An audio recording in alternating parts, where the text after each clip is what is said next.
وہ فوراً بھاگا، میں فوراً بیٹھ گیا، میں نے فوراً اسے بتایا۔ ان جملوں میں ہم کہہ رہے ہیں فوراً، اس کے لیے آپ کو یوز کرنا ہوگا انگلش میں instantly.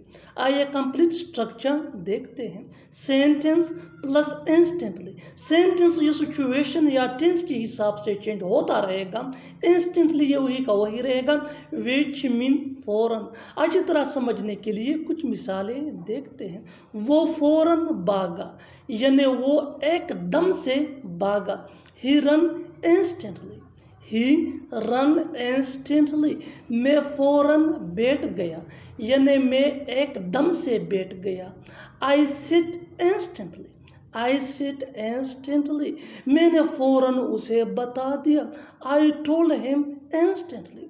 I told him instantly. بالکل فارمولے کو ہم سٹیپ بائی سٹیپ فالو کر رہے ہیں۔ آپ بھی اس فارمولے کے بیس پہ سیکھ سکتے ہیں ایسے جملے انگریزی زبان میں آسانی سے۔ That can be really helpful for you. اچھی طرح سمجھنے کے لیے ایک اور مثال دیکھتے ہیں۔ One more example for better understanding. اس نے فوراً موبائل پھینک دیا۔ He threw the mobile instantly. He threw the mobile instantly. اور آخر میں یہ سینٹنس آپ کے لیے کامن سیشن میں اس کا جواب ضرور دینا۔ اس نے فوراً کھانا بنا لیا۔ اس نے فوراً کھانا بنا لیا۔ Subscribe to English PS for more advanced English sentence structure. Thanks, man.